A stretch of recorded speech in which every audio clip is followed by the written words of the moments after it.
Ya, pemirsa, sudah jatuh tertimpa tangga, bocah perempuan korban perkosaan yang mencari perlindungan di rumah aman milik pemerintah di Lampung Timur justru diperkosa oknum pemimpinnya. Pelaku diduga telah mencabuli korban lebih dari 20 kali dengan mengancam akan membunuh korban jika memberitahu ke orang tuanya. Nasib malang menimpa NF, bocah perempuan 14 tahun asal Waijepara, Lampung Timur.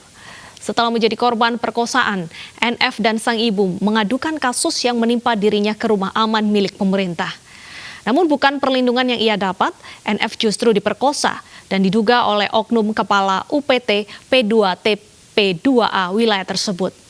Tidak hanya sekali, pelaku diduga mencabuli korban lebih dari 20 kali dan mengancam akan membunuh korban jika memberitahukan ke orang tua.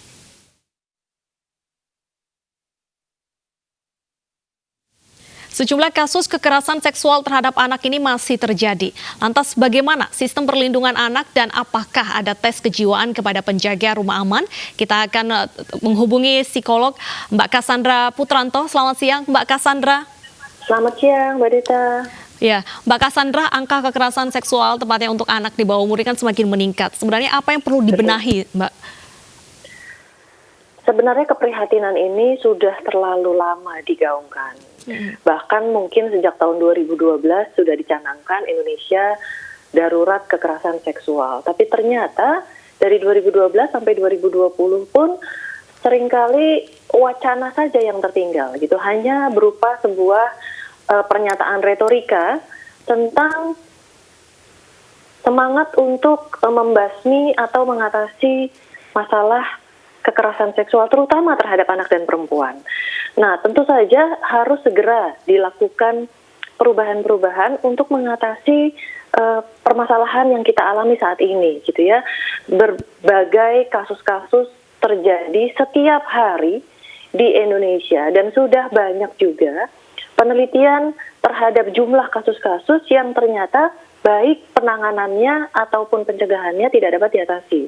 Salah satunya adalah tepat sekali tadi yang juga disebut adanya atau tidak adanya lebih tepat proses untuk pemeriksaan terhadap tokoh-tokoh yang berperan di dalam penanggulangan anak atau perlindungan anak ya. Mungkin kalau boleh saya perbandingkan di beberapa negara lain itu ada semacam ketentuan atau kebijakan bahwa untuk siapapun yang bekerja bersama atau berada di dekat anak itu harus ada semacam pemeriksaan khusus yang dibuktikan dengan sebuah sertifikasi yang masa berlakunya hanya 3 bulan, sehingga perlu sekali untuk dipastikan bahwa hanya mereka yang memiliki sertifikat ini yang dibuktikan dengan pemeriksaan yang dilakukan oleh orang-orang yang kompeten untuk membuktikan bahwa orang-orang tersebut ini adalah orang-orang yang bebas dari rekam jejak dan tentu saja memiliki kapasitas yang betul-betul bisa dipertanggungjawabkan bahwa mereka akan bisa melindungi anak.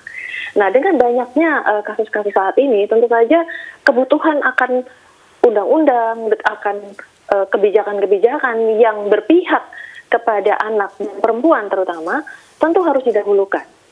Baik, Mbak Cassandra, ini kan kejadian yang dialami oleh NF ini terjadi di rumah aman. Apakah saat ini untuk pendamping di rumah aman ini memang tidak memiliki sertifikasi ataupun juga pemeriksaan seperti itu, Mbak? Belum ada, justru. Saya kira bukan hanya semua di rumah aman ya, tetapi juga harus di seluruh lokasi yang ada anaknya. Jadi mulai dari sekolah, kemudian tempat les, kemudian tempat olahraga barangkali, di mana ada anak, tentu orang-orang yang bekerja bersama anak atau orang-orang yang berada di dekat anak harus punya sertifikat semacam ini.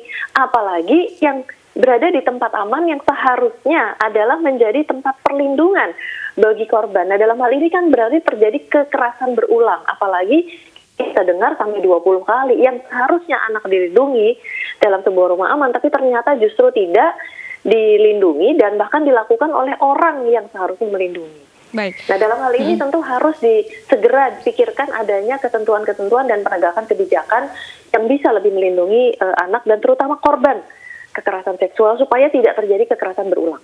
Baik.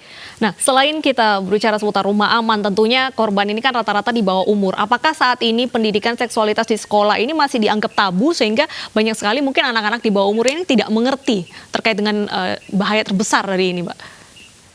permasalahannya adalah salah satunya memang psikoedukasi, ya, sosialisasi tentang pendidikan seksual yang membuat anak menjadi tidak tahu, tidak paham dengan bahaya yang mengancam. Tapi persoalannya kan bukan persoalannya kepada korban ini atau anak-anak yang harus dilindungi saja, tetapi pada pelaku yang pada kenyataannya ternyata tidak cukup sistem perlindungan terhadap anak dan perempuan terutama, karena para pelaku ini tersebar di seluruh Indonesia dan mereka bebas melakukan apa yang mereka lakukan karena rendahnya sistem perlindungan bagi anak. Artinya anak-anak bisa saja tidak tahu lalu kemudian menjadi tahu dengan sebuah psikoedukasi. Tapi apabila ternyata para predator itu tidak dihambat, tidak dibuatkan sebuah sistem yang melindungi anak, anak sudah tahu pun tidak akan mampu untuk melindungi dirinya sendiri. Karena pada dasarnya kan seperti disebutkan bahwa anak ini berusia di bawah 18 tahun. Dan mereka tentu saja tidak mampu melawan. Apalagi tadi kita dengar ada Jadi juga diperlukan sanksi yang tegas terhadap para pelaku ya Mbak? Saya kira sanksi yang tegas justru kita sudah punya. Ya, kita punya undang-undang kekerasan seksual tentu saja. Tetapi tentu saja ada hal-hal lain dari situ. Bahwa ada undang-undang terhadap pelaku yang melakukan lebih dari 2 kali, pelaku yang melakukan terhadap keluarga, dan pelaku yang mungkin melakukannya beramai-ramai. Tapi sekali lagi itu tidak cukup.